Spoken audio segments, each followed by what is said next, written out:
Kebiri secara fisik dilakukan dengan memotong testikel, sedangkan kebiri kimia dilakukan dengan cara memasukkan bahan kimiawi anti-androgen seorang. Tujuannya adalah untuk memperlama hormon testosteron. Secara sederhana, zat kimia yang dimasukkan ke dalam tubuh itu akan mengurangi bahkan menghilangkan kemampuan ereksi, libido, atau hasrat seksual.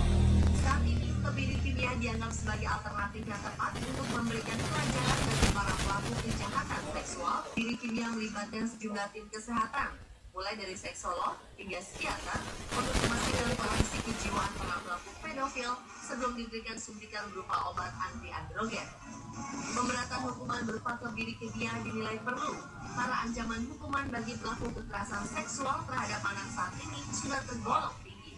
Berdasarkan Undang-Undang Nomor 23 Tahun 2002 tentang Perlindungan Anak, hukuman penjara minimal 5 tahun dan maksimal 15 tahun. Dalam revisinya, khusus ke pelaku orang tua, atau tenaga pendidik, hukumannya ditambah sepertiga, sehingga menjadi minimal 7 tahun dan maksimal 20 tahun. Hukuman sudah ditingkatkan, namun angka kekerasan seksual, khususnya pada anak, terus meningkat. Pemberatan hukuman berupa kebiri kimia diharapkan mampu memberikan efek jerah pada pelaku kekerasan seksual.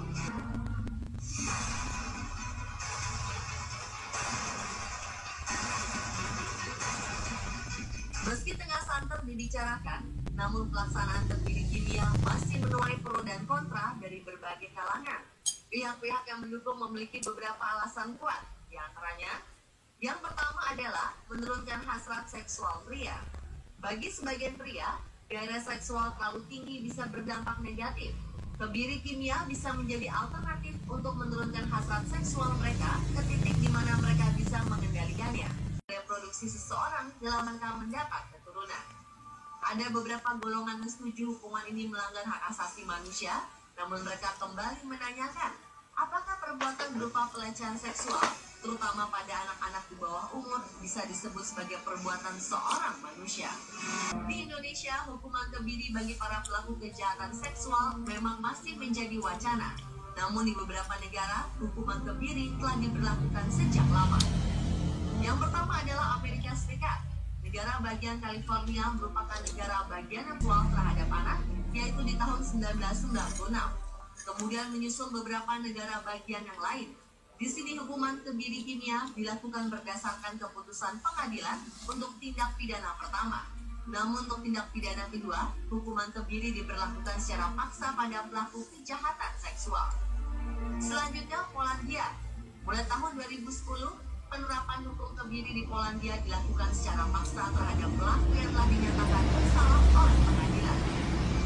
Namun hukuman tersebut diberlakukan secara sukarela, sehingga harus ada kesediaan dari si pelaku untuk menjalankannya. Sebelum menjalani hukuman kebiri, pelaku telah menjalani hukuman penjara terlebih dahulu. Senada dengan Israel, hukuman kebiri juga diberlakukan di Provinsi Mendoza, Argentina. Hukuman ini diberlakukan secara sukarela agar tidak dianggap melanggar hukum internasional atau konstitusional Argentina. Sebanyak 11 terpidana kasus pemerkosaan di Mendoza sepakat untuk menjalani hukuman kebiri secara kimiawi. Dengan menjalani hukuman kebiri, para pelaku kejahatan seksual juga mendapat imbalan berupa peringanan masa tahanan. Pada Oktober 2011, Parlemen Rusia meloloskan aturan hukum yang mengizinkan pengadilan untuk memerintahkan hukuman kebiri kimiawi terhadap pelaku kejahatan seksual. Berdasar aturan yang berlaku, perintah hukuman kebiri kimiawi akan diberlakukan oleh ahli psikiater forensik yang ditunjuk langsung oleh pengadilan yang menangani kasus kejahatan seksual tersebut.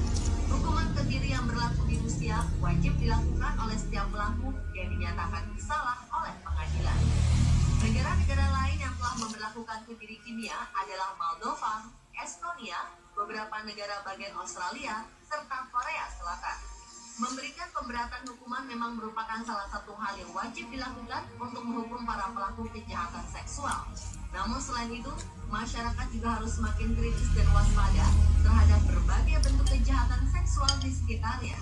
Bekali diri dengan berbagai tindakan pencegahan, di antaranya banyak mempelajari persoalan pelecehan seksual, bertindak asertif dan berani menolak, mau bertindak sebagai saksi dan berani melaporkan pelaku pelecehan seksual ke kepolisian.